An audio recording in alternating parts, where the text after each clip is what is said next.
employ more people than any other automaker in the US, and we will spend more than $16 billion this year on manufacturing and research and development.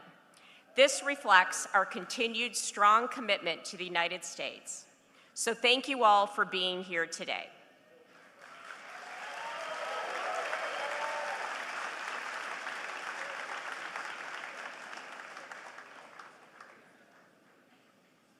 Ladies and gentlemen, the 45th and 47th President of the United States, Donald J. Trump. Thank you very much.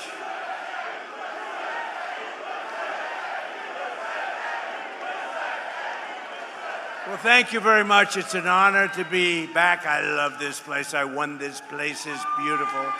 This beautiful state, we won by a lot. Great to be back in Michigan, and hello to the men and women of General Motors.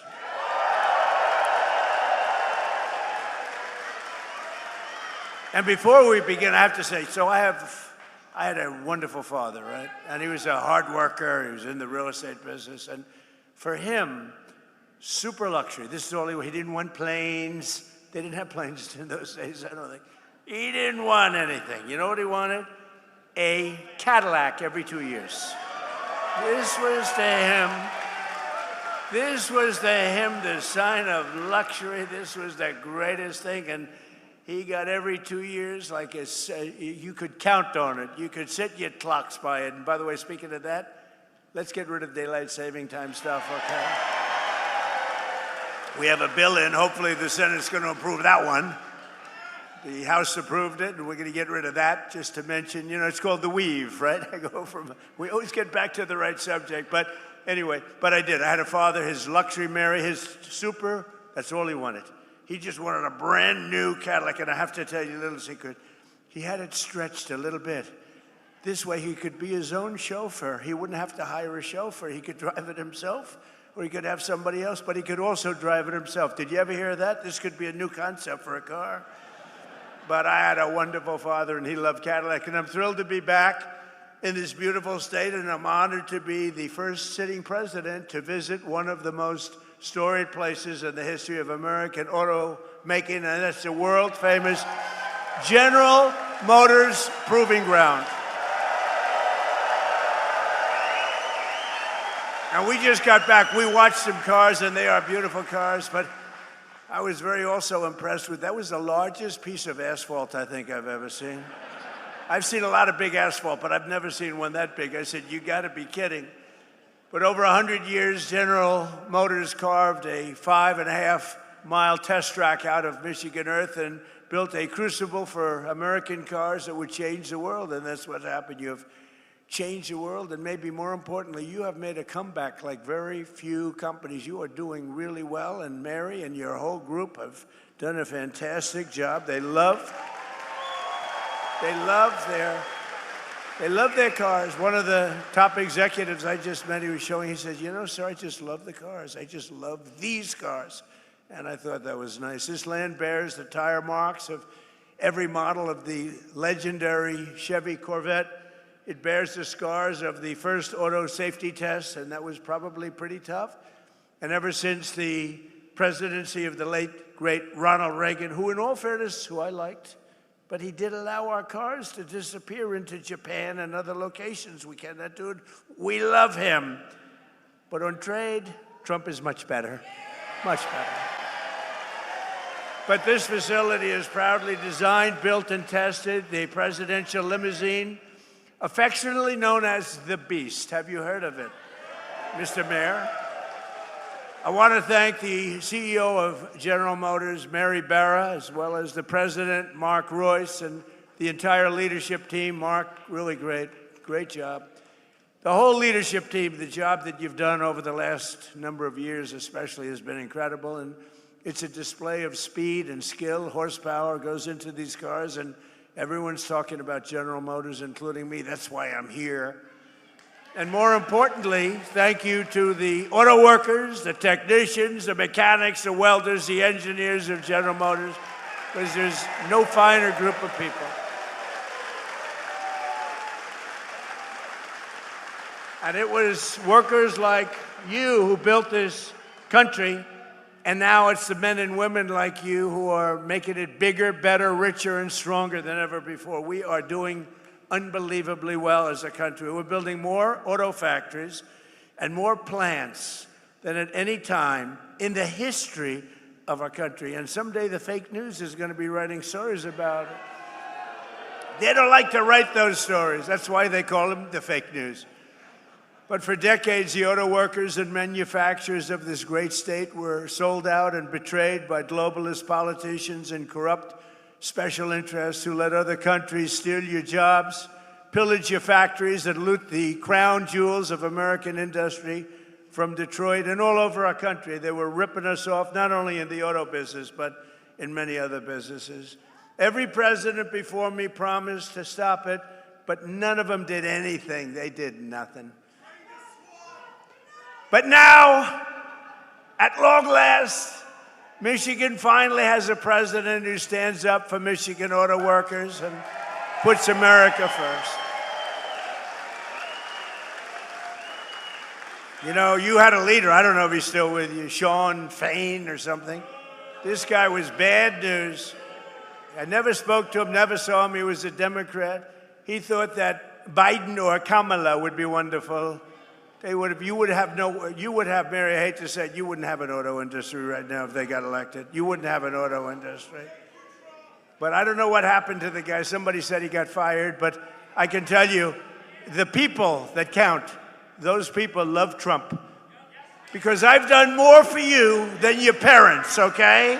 Your parents are good. I'm not going to knock your parents, but I have been better to you than your parents. That I can tell you, and they would agree with me. Wherever they may be, they would agree. Today, I'm proud to say that the auto industry is back, and America is back, and it's pulling Detroit and Michigan along with it. Our country is so successful, it's pulling it along, but you have some great representatives that are going to become governor, senator, congressman, women.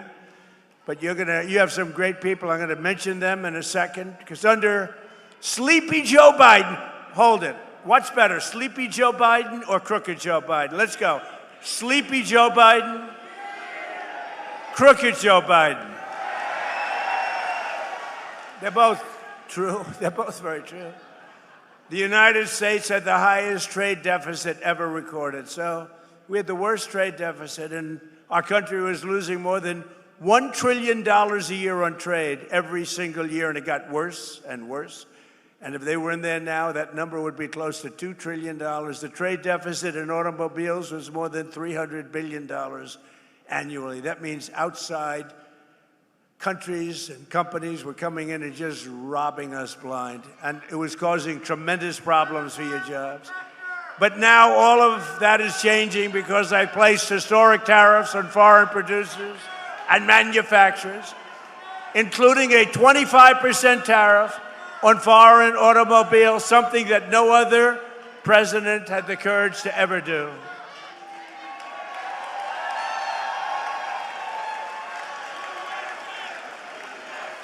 He's a communist. He's a communist.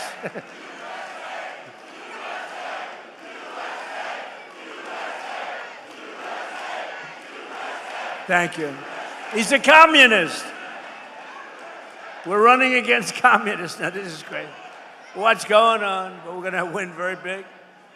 No, I didn't even hear the guy, I think. I got it. You see what they want to do? You see what they want to do? They want to take your houses. They want to do things that nobody's ever even thought of before. They want to take your money. They want to raise your tax up to 80%. I gave you the biggest tax cut in the history of our country, so we'll keep it that way.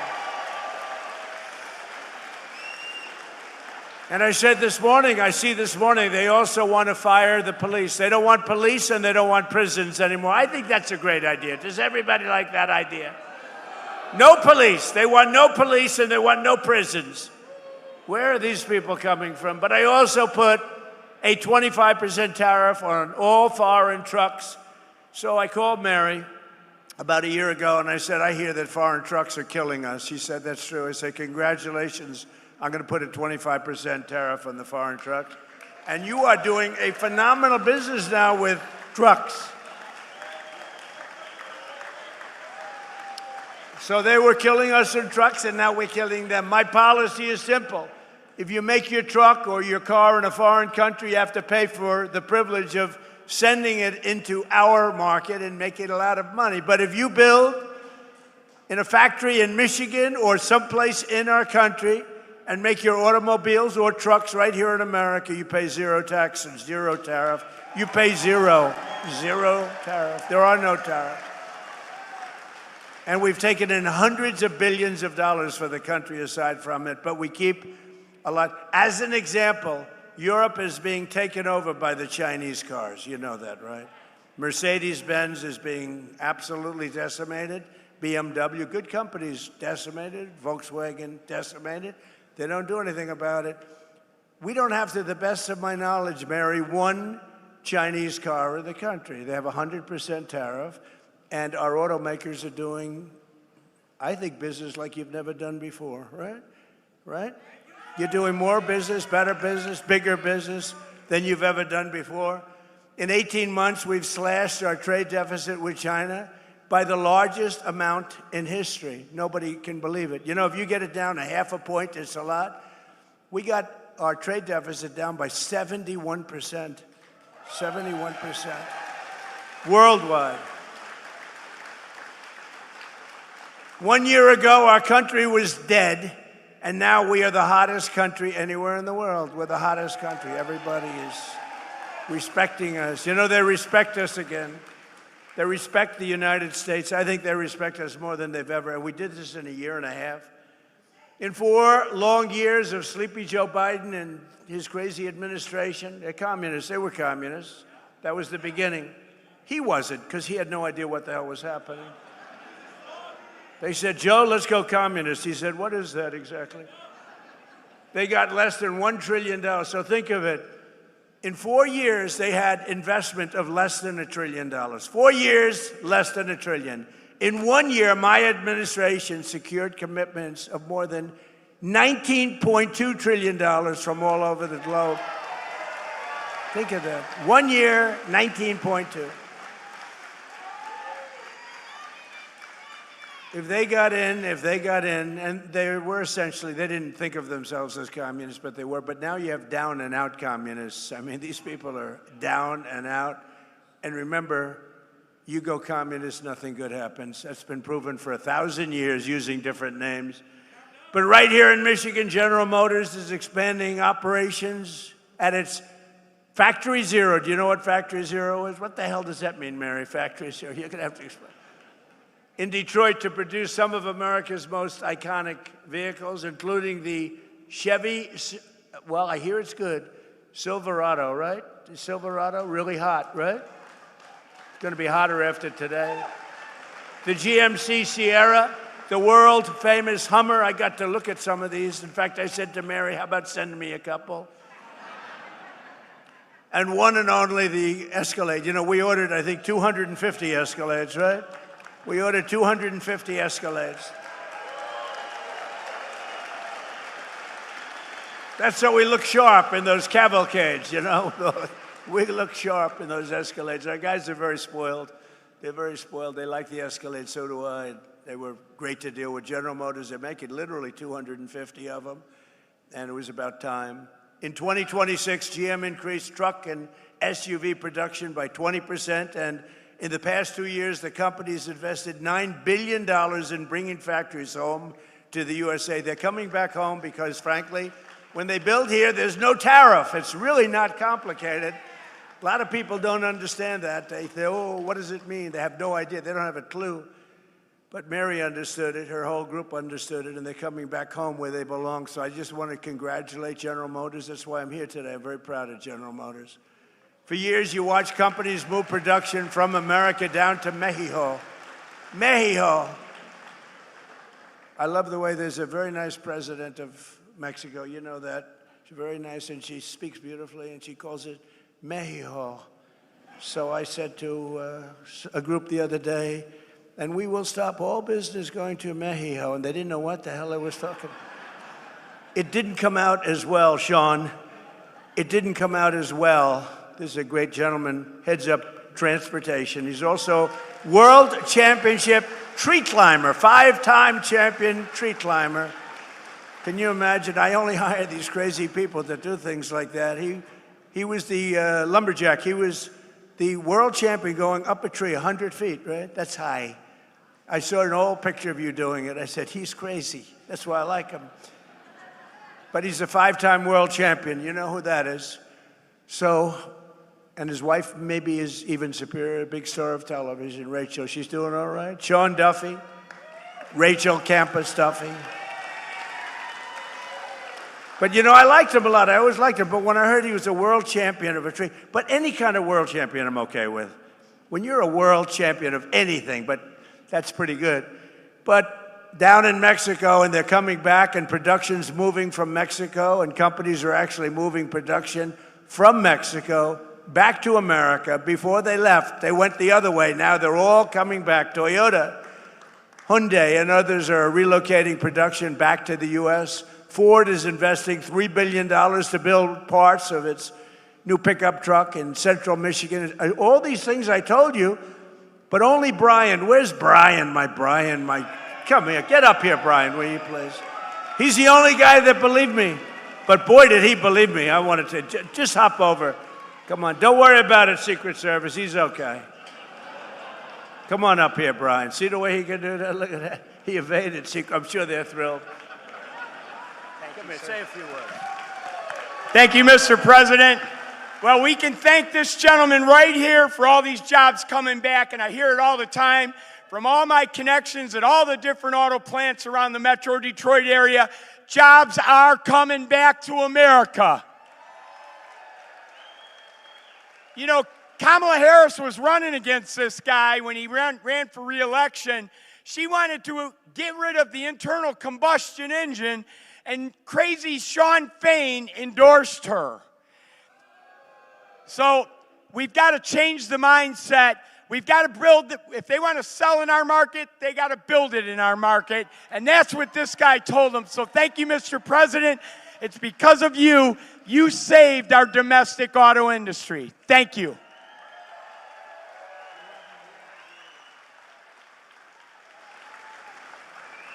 Look at the arms of that guy.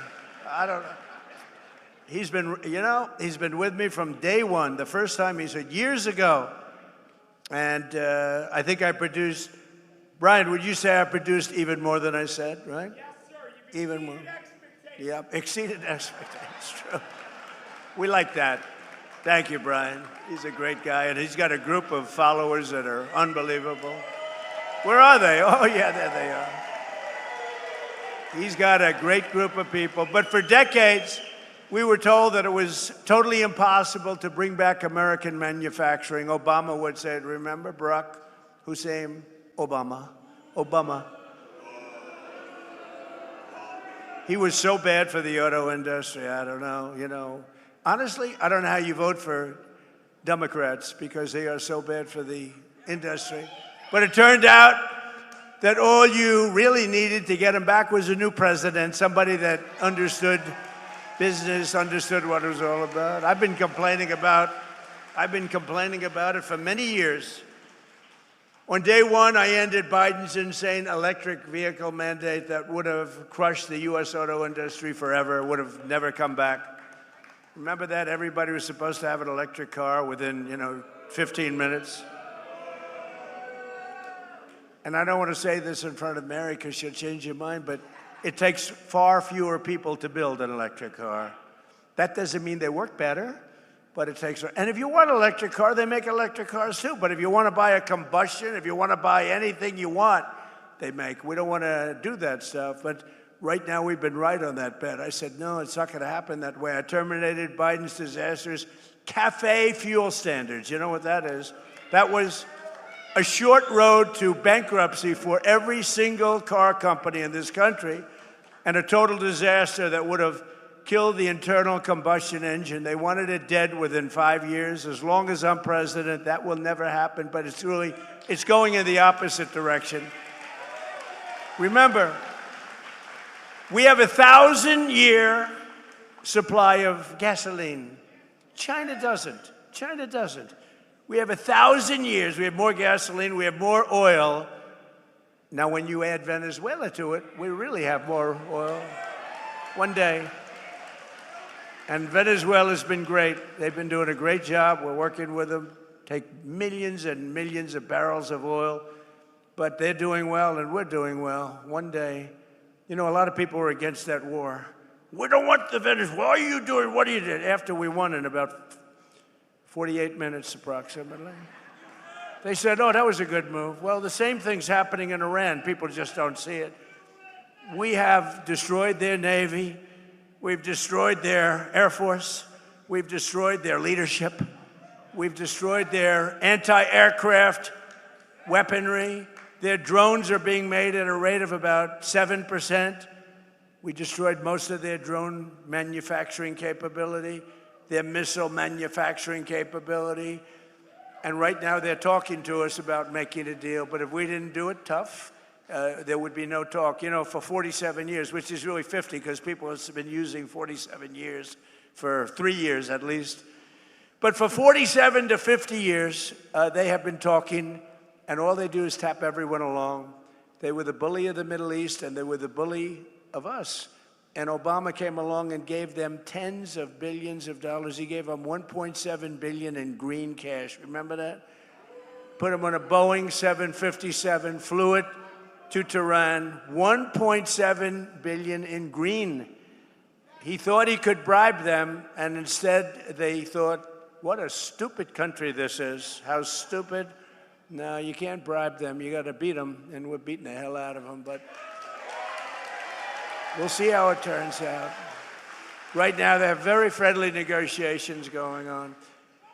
And by the way, how good is our Navy with a blockade? How good? Not one boat gets in. We have a blockade. They'd love us to, please, we don't want the blockade anymore. They're saying, please, please, no blockade. And I approved the single largest deregulatory action in American history, repealing what is known as the endangerment finding, which will save American families an average of almost $3,000 on new cars, SUVs, and trucks. What a difference.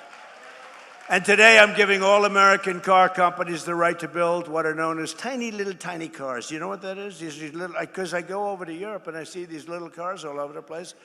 And I say, why aren't we making them? They send some over. But Sean Duffy, the Secretary of Transportation, has just cleared it. I was with him on the plane. I said, Sean, did you clear that? No, sir, not yet. I want it done now. Oh, it's done. He knows what. He's very smart. He's a very smart guy. No, but you're all cleared, Sean? So your company, Mary, if you want, I mean, you have the choice. It's a tiny little, beautiful little car. I'm not sure I want to get hit by one of your Silverados, okay, or one of your Cadillacs, but you'll make them as safe as possible, right? You put a little cocoon around them. See, I would have been a wonderful automobile designer. But you have the right to do it, and they sell, you know, inexpensively. They're actually beautiful. I don't know if I'm going to be using one. I'm not sure if Secret Service would love me driving around in one, but there's a tremendous market for it, I think. It really is a tremendous market. They are quite something.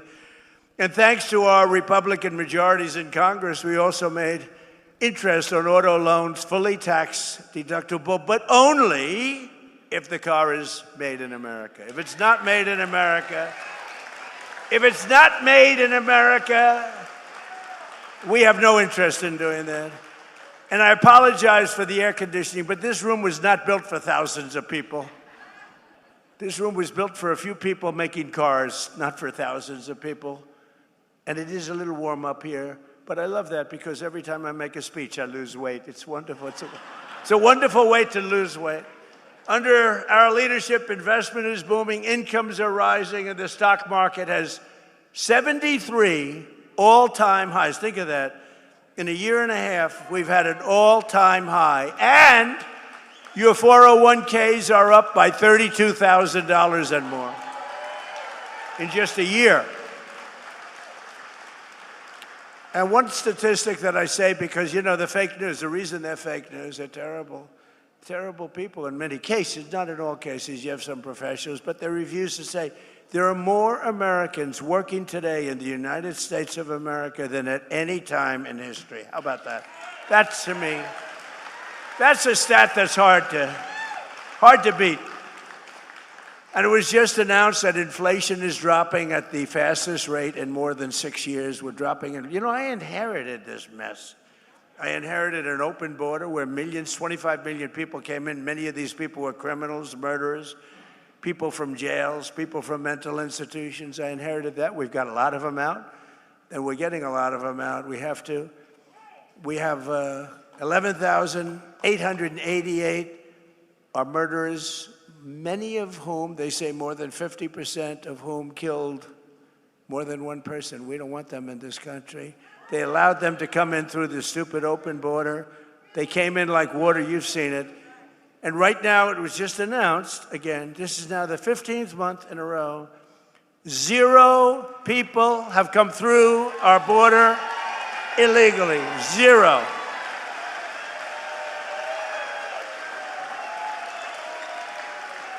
But it all started, you know, I won the election. We won in a landslide, by the way, and won this state so big. You know, this is always a hard state. I don't know why it's hard to win, but it seems to be for Republicans, but it probably won't be anymore.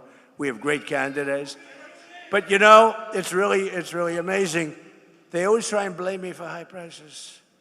I have my first news conference. I win. I have a news conference like a day later.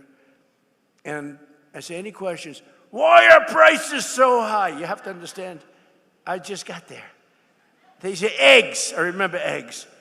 Eggs were like 4 or 5 times higher than they were a few years ago. You couldn't get eggs. They wanted me to use plastic eggs for the Easter egg hunt because they were unable to get eggs. And I said, we'll take care of it. We got it taken care of quickly. Now eggs are much lower than they were when we first started. And that's true with everything else. And you'll see how true it's going to be after we get rid of the nuclear threat of Iran, which will be very quickly. But I had nothing to do with it. You know, they have this term. So here I am. I'm one day in office, and the fake news goes, affordability, affordability. I said, what's affordability? What's that all about? Prices are too high. I said, I'm here for less than 24 hours. But we've brought down prices. Last week, it was announced that inflation's gone down faster than at any time in the last 6 years. When the fuel comes down, which it did for a little while, then they didn't behave, and I had to go back, and now they're behaving again. You know, it's like playing a banjo. But every day we're fighting to put more money in your pockets, and that's what we're doing, and we're doing it better than anyone. At the same time, we're making this country safe, because we're not going to let lunatics have a nuclear weapon. You want to see disruption? You want to see some disruption? But with the help of our Republican majorities in Congress, I proudly signed the largest tax cuts in American history for the second time. Because in my first term, we had the greatest economy in the history of our country. We got hit with COVID at the end, but we did a great job in that. Operation Warp Speed and the whole thing. We did a great job. Didn't get credit, but that's okay. But we had the greatest economy in the history of the country, and we're blowing it away this time. We're blowing it away. You're going to see the results very soon. I'm a little bit upset because in 2.5 years, you may have a different president. May. And that president will be saying how great the economy is doing. Look at all the jobs that he produced. We have more factories being built than at any time in our country's history. They're all going to be opening now and soon. And I got some guy or woman who is going to take credit for that. Will you please remember that I did it, okay? I did it. I did it. I'll be sitting home. I'll be reading the papers. I'll be watching television. And I'll be having some guy like last time, a real idiot, stand up, say, we are doing record business. We are making more automobiles. But by the way, don't worry about it, Mary. They'll screw it up. It won't take them long to screw it up. But we're not going to let that happen. Our great, big, beautiful bill gave us no tax on tips, no tax on overtime, and no tax on Social Security for our great seniors, right? That's our big deal. And the overtime you're working, and I don't know much, but I know you're making a lot of cars, more than you've ever made before. I assume, are they getting a little overtime, Mary? She doesn't want to say it. She is. I know you are. No tax on that overtime. Think of the no tax on tips in Nevada. I went, and a young lady came over, a beautiful waitress. She was a waitress and very beautiful, but I'm not allowed to say that politically, because if you call somebody beautiful, that's usually the end of your political career. But she happened to be beautiful. And I say, what's going on? Oh, sir, I'm getting killed with tips. I'm getting killed. Sir, there should be no tax on tips. I say, what? I'm sitting down with a group of people, very boring group. We're all bored. At my hotel in Las Vegas, and she comes up and she says, sir, there should be no tax on tips. I say it one more time. And I went outside, and I spoke to the fake news that follow me all over the world, looking for me to make one little mistake. If I make one little mistake, if I mispronounce a word, which doesn't happen often, if I fell, oh, they're waiting. They would love to. Because I knock. You know, you can't fall every single time you come up in a day. It's like Biden did. Oh, if I slipped even a little bit, it would be headlines all over the world. So I'm very careful, very judicious as I walk down the airline, way the hell up in the sky. Go nice and slowly. We don't want to give them, but it's true. It's like what they do. I mean, it's so unfair. But they know how well we're doing, and now they're starting to report it because they have no choice. Because every record that's being broken, all these records that are coming out, not only in your business, we're leading in AI. We're beating China in AI. Nobody expected that. We're building more plants than anybody in the world. And frankly, the businesses are all moving. You know, many of these businesses, they left here and they went to foreign countries. They went to Germany. They went to Mexico and Canada. They went to Japan. They went to South Korea, car businesses, a lot of businesses. And now they're coming back home where they belong. And according to a report released just last week, the great big beautiful bill saved more than 170,000 Michigan jobs. You saw that. Think of that. If you took 170,000 people off of your tax-paying payrolls, think of how many people that is, filling a big stadium up 3 times. But remember, every single Democrat, it's a new word that I use, Democrat, I just exchanged the E for the, it works out quite nicely, thank you. But the Democrats, they want open borders, they want men playing in women's sports, they want gender mutilation of your children. They want the transgender mutilation of your children for everyone, so I call them Democrats. And the Democrats don't want to have voter ID, and the Democrats do not, Brian, you know this, they don't want to have a thing called proof of citizenship. So why doesn't somebody want voter ID or proof of citizenship? Because they want to cheat, okay? There's only one reason. Actually, most Democrats do want it. It's only the politicians, because they could never get elected. If that ever gets approved, they will never get elected again. But every single Democrat in Congress voted against our massive tax cuts for working families. All of the things, the no tax on tips, no tax on overtime, no tax on Social Security, all of these things they voted against. They just voted against. They voted against voter ID. They voted in favor of the transgender mutilation of your children, in favor of men playing in women's sports. I've looked at men playing in women's sports. It's very unfair. I had one of the top NFL football players standing next to a wonderful female athlete, and they were playing a game of football, if you can believe this whole thing. This game did not work out very well. This was not a game that she will ever want to play again, I will tell you. The whole thing is crazy. There's something wrong. These people are crazy, and we can't let them get into office and ruin our country. We can't do it. And the congressional Democrats voting for tax hikes, they're voting for open borders. The Green New Scam are their side. Remember the Green New Scam? Everything had to be green, the world is going to collapse, it's going to be gone. 15 years ago, they were saying we only had 12 years left, but we're still here.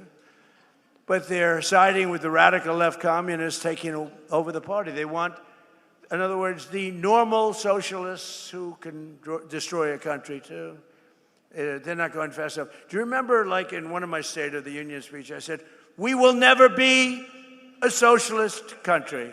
But I was right. We're going to be a communist country. That's what they want. They skipped socialism. Can you believe it? But communism is the greatest threat to our country in history, including even World War I, World War II, Pearl Harbor, or 9/11. I mean, this is a serious threat because they're going to promise all sorts of things. In 1 year, the country will be absolutely bankrupt. You'll live in squalor. You'll live in fear. You won't have police. You won't have firemen. You won't have anybody. You're going to be, it's a disaster. Even the thought of it is a disaster. And we have the hottest country in the world. We don't want to have it, and we have to be strong about it. We can't be nice. You know, a lot of the Republicans are nice. We're a very nice party. We shouldn't be so nice, to be honest with you. But we can't let them get their claws into this incredible, they call it an experiment. I don't think it's any longer an experiment. This has been going on for a long time. We had good years, bad years. We're having the single greatest year we've ever had as a country. We're not going to let these people destroy it.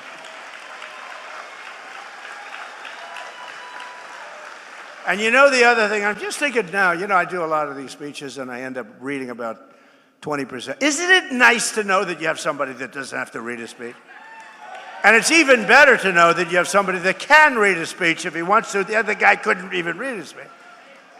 But I'm just thinking about it. This is maybe going to make news because I've never said it. I'm just thinking about now, when they take something over, it's always dirty. The sidewalks are dirty. The people are, I hate to say this, not clean, okay? The curbs are loaded with you know what? The smell is terrible. I mean, I see it happening to cities. Blue cities are all blue. They're all blue. We don't have problems with the Republican-run cities, I mean, for the most part. But they're dirty. I said to somebody about a certain city, I don't want to say the name of it, but it's run by the radical left. I said, how is it doing? Because I love it. And they said, it's filthy dirty. It's so dirty, they've never seen it like that. It's so filthy dirty. And I just thought of it. Nobody ever says that. You know, I'm sort of a clean freak. I like clean. Do you ever see Washington, D.C.? Do you see Washington? What happened? Washington, D.C., it was filthy. Graffiti all over the place. We fixed up 72 monuments and fountains, and we've done an unbelievable, we took the graffiti off the beautiful marble columns. We have new grass going down. But you know what we did the best? We stopped crime in Washington. It's down 88%, and we moved out over 5,000 career animals. We moved them out, and it's really considered a very safe city. All the restaurants were closing up. Nobody wanted to operate a restaurant. We have a great restaurant here. Where are you from, Michigan? Where's my restaurateur? He was one of the great. Where's Mark? Mark, you're right. How'd you get such a good seat? He's a great restaurateur, but everything you have is clean. But you know, it's true, and I'm just saying, they take over. Everything becomes disgusting and dirty. It's dirty and filthy and grimy. It's not clean anymore. Look at Washington, D.C., what I've done in a short period of time, working with the Department of Interior, Doug Burgum, and the whole group. We have done some job. We've taken graffiti-filled statues all over the city and monuments and waterfalls and everything, the beautiful reflecting pond where we get, I mean, we did some job. Somebody comes along and starts cutting it with a knife. They're sick. It's in the hospital now, but it's going to get better very soon. It's almost ready to open. We could have kept it that way for a while, but I didn't want to do that. I want to have it fixed perfectly. But these people are very terrible. But think how beautiful Washington, D.C. is. But the most important thing is we have very little crime. And there's a statistic that's incredible. 2% of the people create 91% of the crime because you can handle 2% of the people. We get them out. And our military, our National Guard has been unbelievable. And they work with the D.C. police. But they've been Unbelievable. So I just want to thank him. But Washington, D.C. is now, again, and it's going to get only better. It's going to get all new grass. The parks are getting all new grass. I have a man who's a fantastic man, one of the biggest grass growers. I know everybody. I know grass growers, but he's actually a very rich guy. He wants to fix up the parks, all brand new grass. We're going to do a job. He donated the grass for the White House. We're building a heliport, and we're building a drone port, and we're building a great ballroom and a military facility as part of it, and it's incredible. And people cannot believe how it looks. Washington, D.C., think of it, is now a really safe city, and it's so beautiful again, and people are proud of it. It's our capital. They have to be proud of it. It was a crime-ridden mess.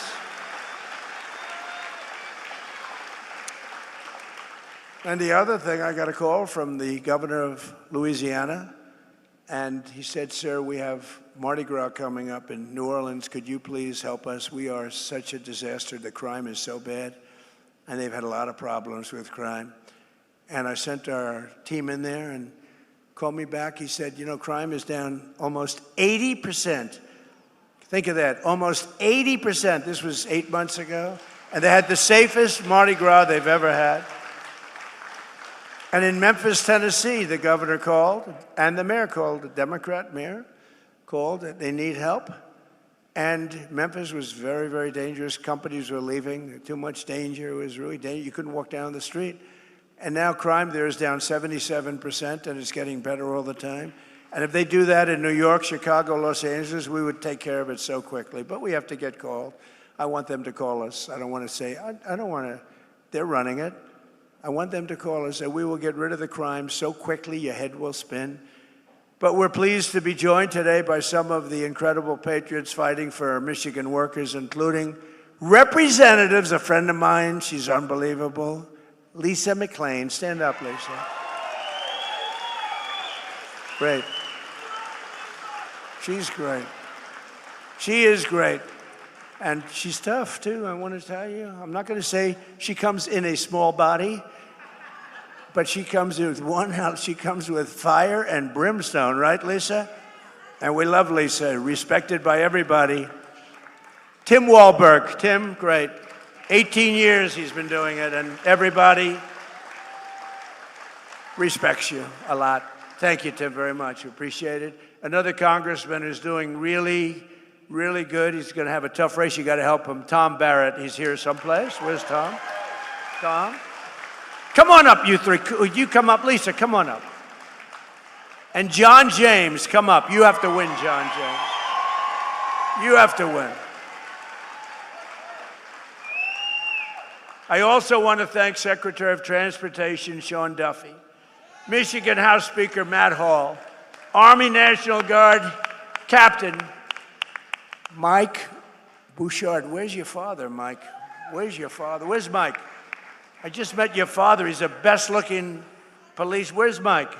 You want to come up? Come up here. Come here. Your father's so proud of you. He's standing, and he had more medals than anybody I've ever seen. He's saying, my son is doing good, sir. I said, he is doing good. Navy veteran Amir Hassan. He's a congressional candidate.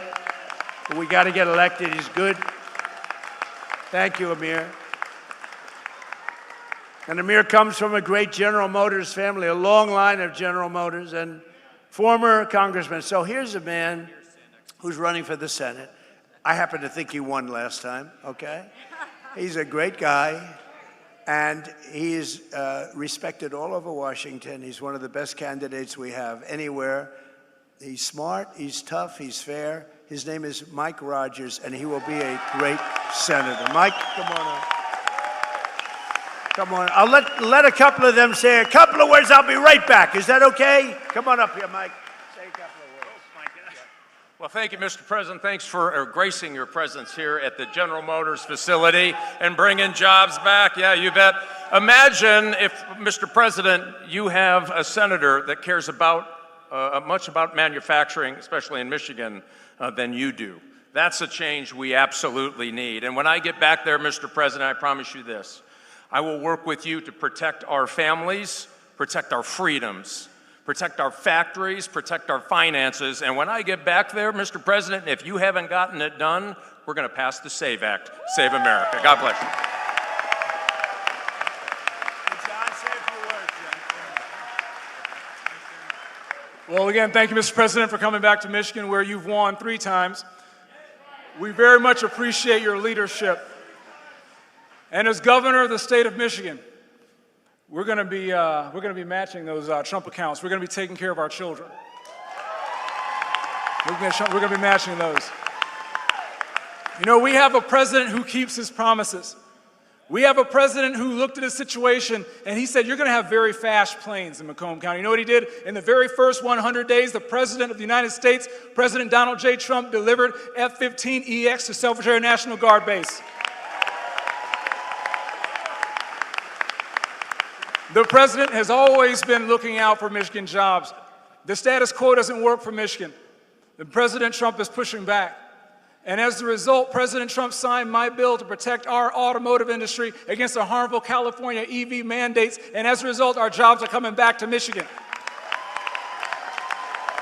But most importantly,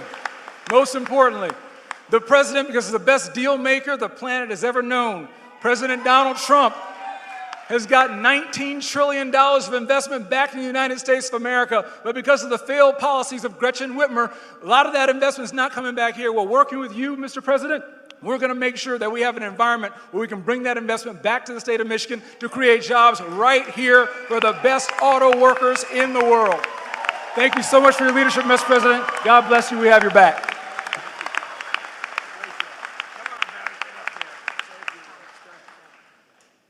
Thank you, Mr. President. Thank you for coming back to Michigan, and thank you for putting our men and women who build things first and foremost in the American economy.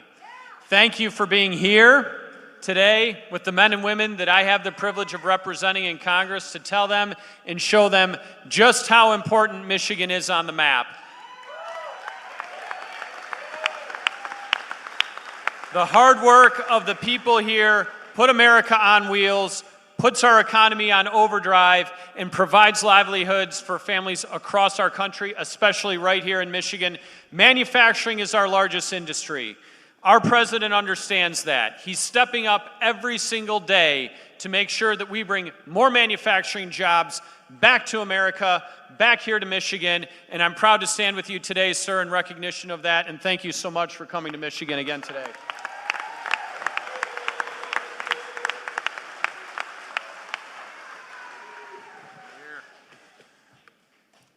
Talk about the American dream. Born and raised in Flint, Michigan, the birthplace of General Motors. Son of a father, a grandfather, a grandmother, an aunt, an uncle that all work for General Motors. Son of an educator. Protecting America, getting back to the fundamentals and the foundation that made us great in the beginning. That's what we're doing this cycle. The contrast is clear, the time is now. If you love America, make noise. If you believe in first responders, make some noise. If you back our military, make some noise. And if you're proud to be a conservative,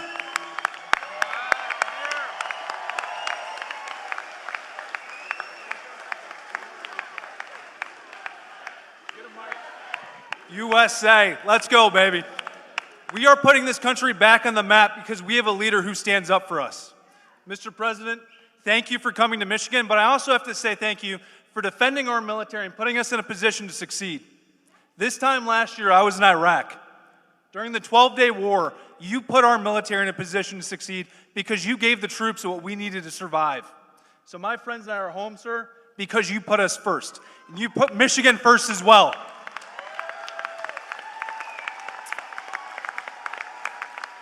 It took 47 years to stand up and say lunatics can't have nuclear weapons. It also took decades to reshore jobs. Reshoring jobs wasn't a thing that we talked about before President Trump came back. Now jobs are coming back to Michigan because we have leaders to stand up for us. We need to win this election in November so we can keep growing. Thank you, Mr. President. Let's go, Michigan.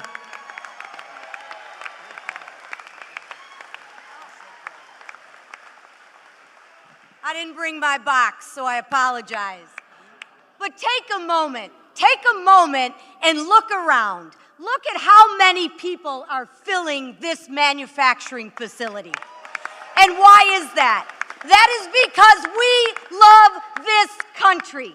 And I'm going to share with you, if you love this country, you have got to get out there and make some noise. You have got to get out there and vote. You have got to get out there and tell your friends, your neighbors, anybody who will listen, that this is an election between common sense and communist crazy. And the leader of our party, President Donald J. Trump, isn't resting on his laurels. Promises made, promises kept. He told you he was going to secure the border. What did he do? He secured the border. He told you he was going to make his tax cuts permanent. And what did he do? He made your tax cuts permanent.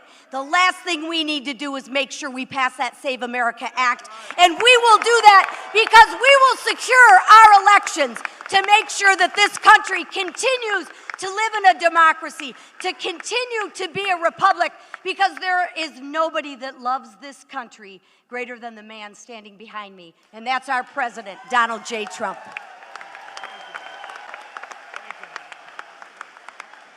I never want to go behind Lisa, that's for sure. But as dean of the Michigan delegation, you can see why I'm proud of this delegation and the ones that we're going to bring to this delegation, and even one we're going to bring to finally be an ally over on the other side of the House, that little body over in the Senate, a guy we can talk to who understands America, who supports this president, that is eminently supportable. And we say that out today. I'm also chair of the Education and Workforce Committee.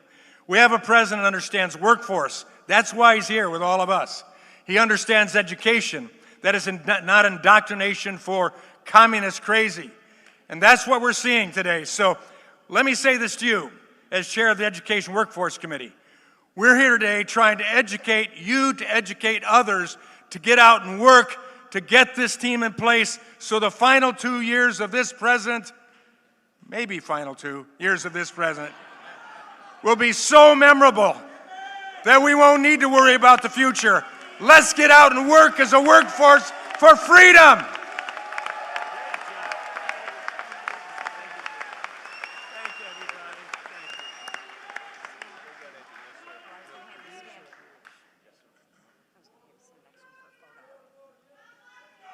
Thank you, everybody. Thank you. Thank you. Thank you. Thank you very much. What a group. Thank you very much. That's a great group. We got to get them elected. Also with us is the mayor of Hamtramck, Amir Galib. Thank you very much, Mr. Mayor. And Mark, thank you very much for being here. Mark Zarkin, a great guy. And a man who's been with me from the very beginning. Again, I have to do it because this guy has been like, he got it a long time ago. Brian, thank you very much, Brian. Thank you. Thank you very much. Especially, he has been right from he got it right from day one, you know? So we don't forget that. 18 months ago, we inherited a catastrophe from the Biden and from the radical left Democrats. They created the worst inflation in 48 years, wide open borders with millions and millions of people from mental institutions, insane asylums, the world's worst prisons pouring into our country from all over the world they came. They came from South America, they came from the Congo, they came from places from all over the world. We had transgender for everybody, men playing in women's sports, crime ravaging our cities, and the whole world was laughing at us as a stupid nation. They called us a stupid nation. But they're not laughing anymore. America is respected again, I think like we've never been respected before. You saw I went to the G20, I went to the G7, I went wherever we go, they're looking at us as the real leader again. For a long time that hadn't taken place. Under our leadership, we're making the largest ever investment in the United States Armed Forces. And right here in Michigan, I got 21 new F-15EX Eagle IIs for Selfridge Air National Guard Base, ensuring that Michigan stays at the cutting edge of North American air power. Selfridge was very, very important. It's a big deal. It was closed. It was over. It was going to be closed. Now it's open. We have the strongest military anywhere in the world by far. We have the greatest people. We have the best equipment in the world.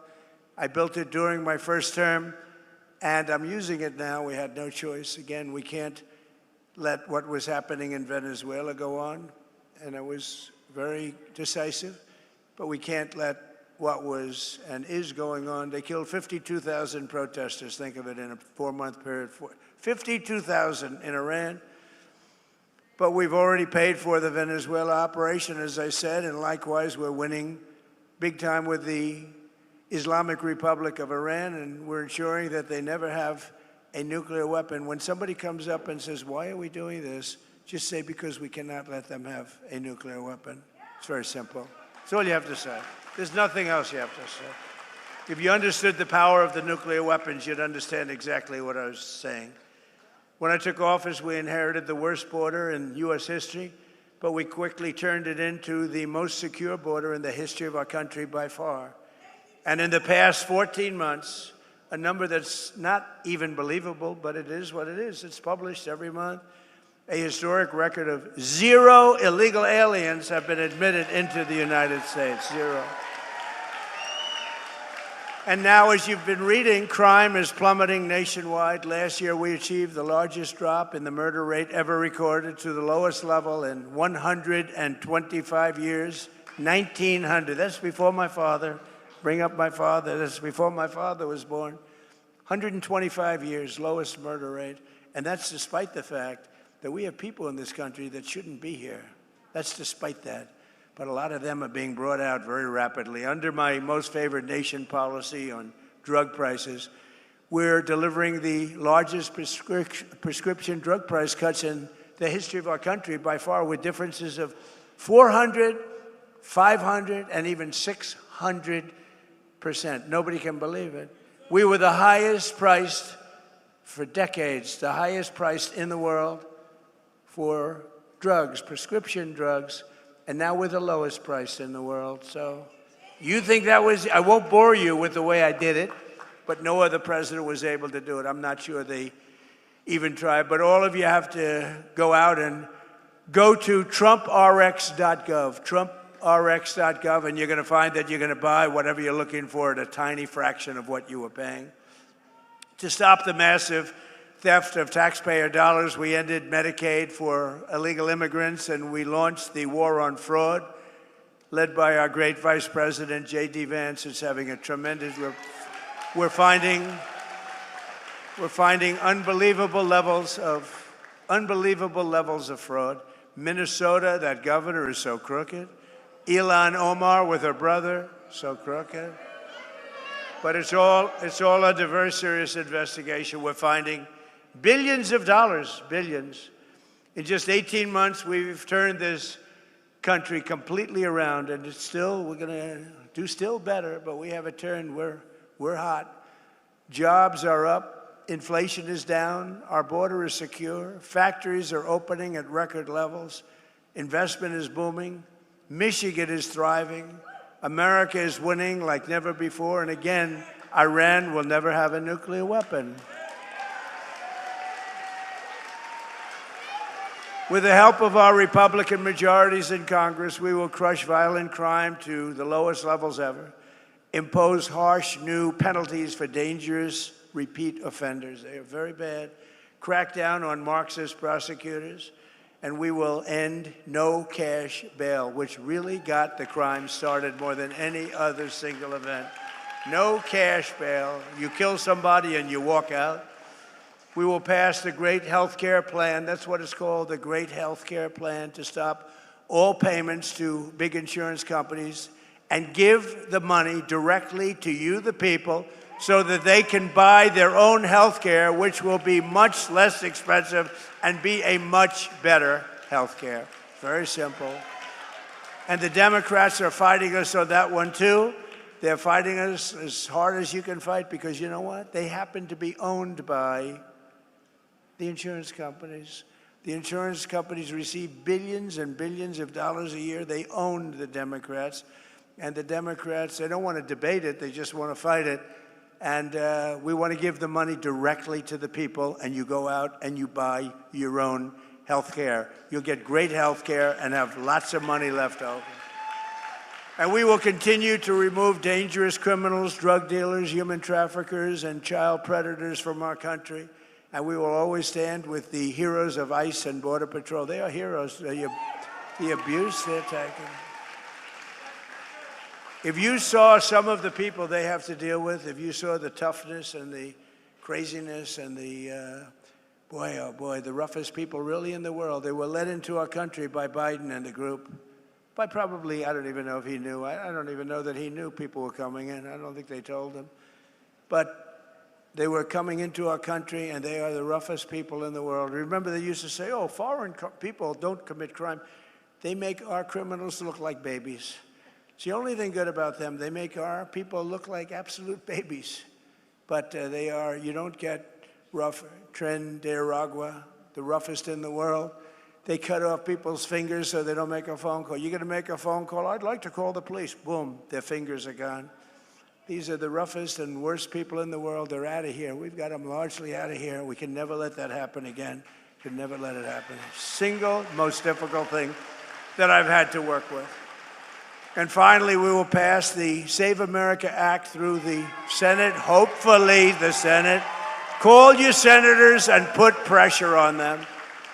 We won't get one Democrat senator to get you voter ID with photo. Need a photo, be nice. So they, okay, good. You know, they want to, if they did ID, which they don't want to do, they don't want a photo. Why don't they want to? You know, at the Democrat National Convention, they had an identification card that was bigger than most of the people's chest. It was hung on a chain with a picture and every fact about this person you can imagine. But for voting, our most sacred thing, you don't need, they say, voter ID. So we want voter photo ID.